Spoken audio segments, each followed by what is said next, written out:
স্বাগতম আজারবাইজানের প্রাণকেন্দ্র বাকুতে। কাস্পিয়ান সাগরের তীরে অবস্থিত এই শহর ইতিহাস আর আধুনিকতার এক দুর্দান্ত মিশ্রণ। দুবাই থেকে আজারবাইজান শুরু হলো আমার কাঙ্ক্ষিত ট্রিপ। 3 রাতের জন্য আমি পৌঁছালাম বাকু শহরে। সংযুক্ত আরব আমিরাতের রেসিডেন্সিদের জন্য আজারবাইজানের ভিসা অন অ্যারাইভাল, তবে আপনার এমিরেটস আইডি ও পাসপোর্টের মেয়াদ 6 মাস থাকতে হবে। চলুন ঘুরে দেখি কাস্পিয়ান সাগরের তীরে এই শহরের সেরা জায়গাগুলো। বাকু শহর আমাকে মুগ্ধ করেছে তার আধুনিক দালান আর অসাধারণ সৌন্দর্যে। শহরটা অবিশ্বাস্য রকম পরিষ্কার আর রাতের আলোয় যেন আরও বেশি প্রাণবন্ত।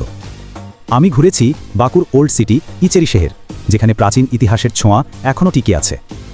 দেখেছি বাকুর প্রতীক ফ্লেম টাওয়ার্স, এখানে কাছেই ছিল আজারবাইজানের স্বাধীনতার স্মৃতিসৌধ।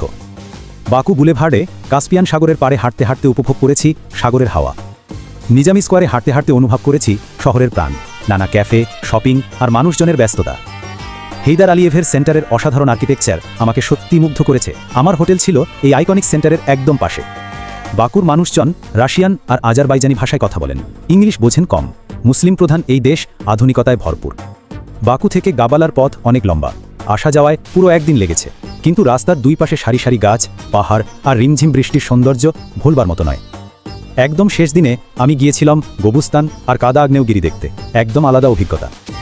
আজারবাইজানের এই ভ্রমণ আমার জন্য ছিল দারুণ এক স্মৃতি। ইতিহাস, আধুনিকতা আর প্রাকৃতিক সৌন্দর্যের এক অনন্য মিশেল।